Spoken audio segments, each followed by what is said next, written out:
Hello everyone, welcome back to Research for Beginners. One of the most common questions students ask is, should I use SPSS or SmartPLS for my research? Both software packages analyze data, but they are designed for different purposes. In this video, I will explain their major differences, provide simple examples, and help you choose the right software for your research. Let's get started. SPSS stands for Statistical Package for the Social Sciences. It is commonly used for data cleaning, descriptive statistics, correlation, regression, ANOVA, reliability analysis, and hypothesis testing. SmartPLS is designed mainly for partial least squares structural equation modeling, commonly called PLSM. It is used to examine complex relationships between constructs measured using multiple questionnaire items.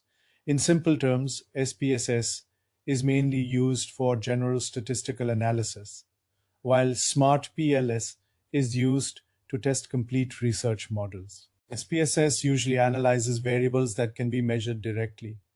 Examples include age, income, gender, sales, and examination scores. SmartPLS is mainly used for concepts that cannot be measured directly. These are called latent constructs. Examples include trust, satisfaction, entrepreneurial intention, well-being, and customer loyalty. For example, trust cannot be measured using only one direct observation. Researchers may measure it using 4 or 5 questionnaire statements. SmartPLS combines these questionnaire items to represent the construct of trust. SPSS is appropriate when you want to compare groups, examine relationships, or predict one variable from another. For example, you can use SPSS to compare the academic performance of male and female students using a t-test.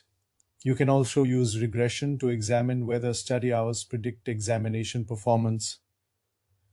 SmartPLS is suitable when your model contains several constructs and relationships. It can test reliability and validity, direct relationships, mediation, moderation, and predictive power within one complete model.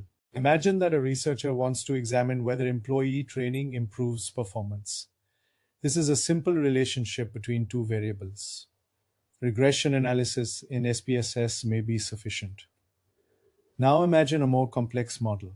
Training improves employee motivation, motivation improves performance, and leadership strengthens the relationship between motivation and performance. In this case, the researcher has mediation, moderation, and multiple relationships. SmartPLs would be more suitable because it can test the entire model simultaneously. SPSS and SmartPLs are not competitors. Researchers can use them together. A researcher may first use SPSS for data cleaning, missing value analysis, respondent demographics, and descriptive statistics. The clean dataset can then be imported into SmartPLs. SmartPLs can be used to assess the measurement model, structural model, mediation, moderation, and predictive power.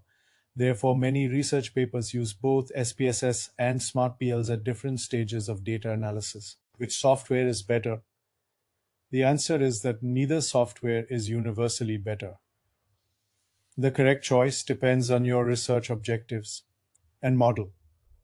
Choose SPSS when your study requires descriptive statistics, group comparisons, correlation, regression, ANOVA, or other traditional statistical tests.